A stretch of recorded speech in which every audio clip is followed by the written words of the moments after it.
Hello everyone, my name is Fraser and I'm here today to tell you about my PhD for the BJSM PhD Academy Award Series and hopefully to get your vote. So firstly, what did I do? I tried to see if it was possible to predict injury in male footballers using the functional movement screen and other common injury risk factors. The ever important question as always is why? As I'm sure you're aware, injury in football is quite common and that once a player sustains an injury, they are at increased risk of sustaining future injuries.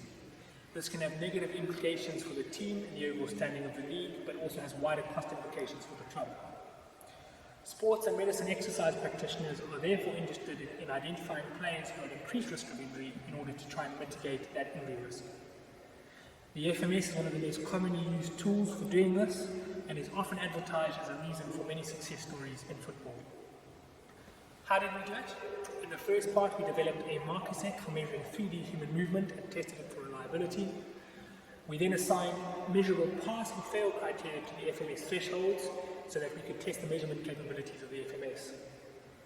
In the second part of the study, we got 24 male footballers to complete their routine pre-season functional movement screen, and whilst they did this, we had them scored in real time by a certified FMS assessor, and they were wearing the retroreflective markers so we could capture their movements in 3 dimensions.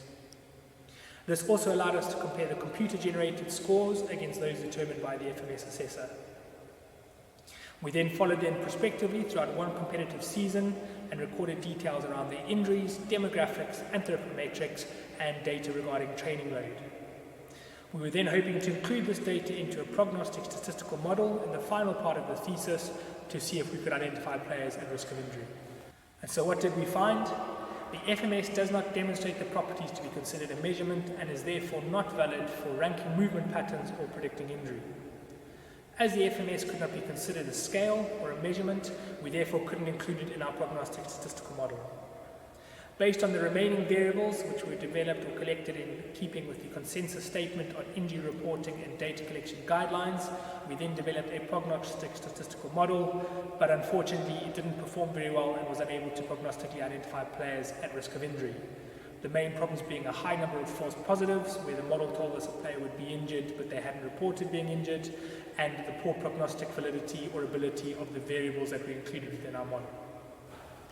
In conclusion, this thesis provides data which argues against the use of the FMS for measuring movement or predicting injury, and highlights that further work is needed to identify appropriate predictor selection variables and modeling methods which can be used to develop a prognostic statistical model which can be used to inform clinical decision making, some of which we've started doing already.